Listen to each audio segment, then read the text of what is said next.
The star Sirius is the brightest star in the night sky.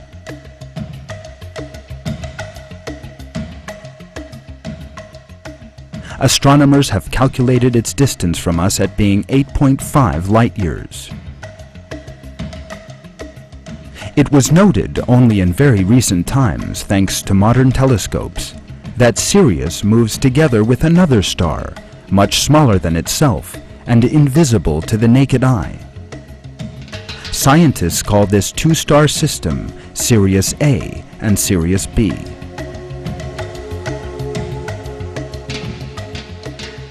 The larger of these is Sirius A, which is the brightest star that can be seen with the naked eye. Its mass is 3 times that of the Sun, and it is 10 times brighter than it. Sirius B, on the other hand, is a white dwarf star. It cannot be seen with the naked eye. It possesses approximately the same mass as the Sun, although since its diameter is only 4 times that of the Earth, it is very much more dense.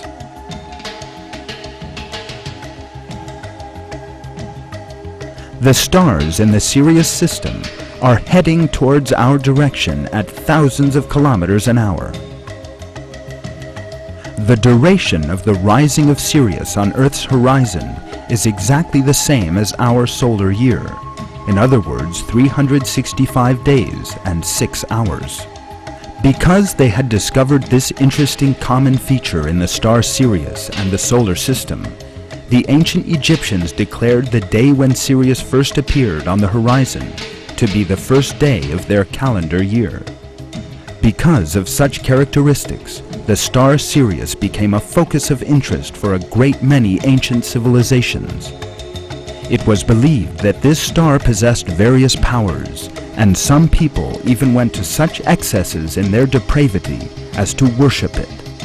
The fact is, though, that it is God, the Lord of the worlds, who created the star Sirius and all the features it possesses, just as he did everything else. God refers to Sirius, known as Shi-Ra in Arabic, in verse 49 of Surat An-Najm of the Qur'an.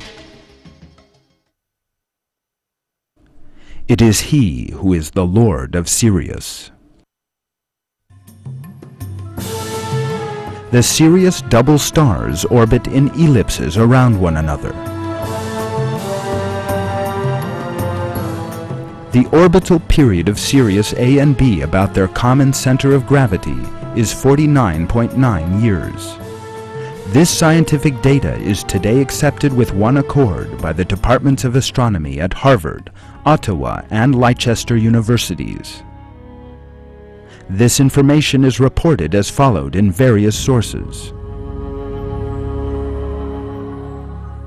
Sirius, the brightest star, is actually a twin star. Its orbit lasts 49.9 years.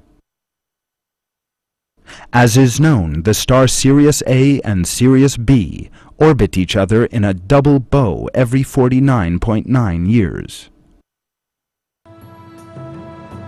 The point requiring attention here is the double, bow-shaped orbit of the two stars around one another.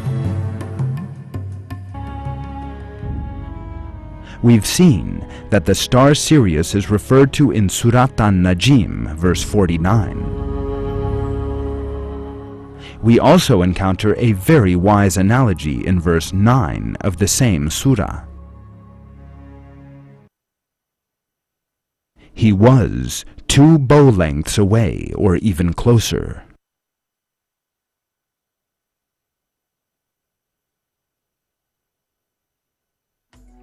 As we have seen this far, the star Sirius is referred to in verse 49 of the surah, and verse 9 of the same surah contains the expression 2 bow lengths to refer to the two stars' orbits. When we combine the numbers of these two verses, in other words 49 and 9, we obtain the number 49.9, the duration in years of these stars' orbits. Here we are faced with a mathematical miracle of the Qur'an. Given the technological means available 1400 years ago, It was, of course, impossible for people living then to know that the star Sirius, one of which is too small to be seen with the naked eye, was actually a two-star system, that both these stars' orbits were in the form of a bow, and that those orbits lasted for 49.9 years. Scientists only came by that information towards the end of the 20th century. Yet our Almighty Lord, the Creator of everything from nothing, the absolute ruler, has miraculously revealed these facts in the Qur'an. And God knows best. This scientific fact that nobody could have known at the time of the revelation of the Qur'an once again proves that the Qur'an is the word of Almighty God.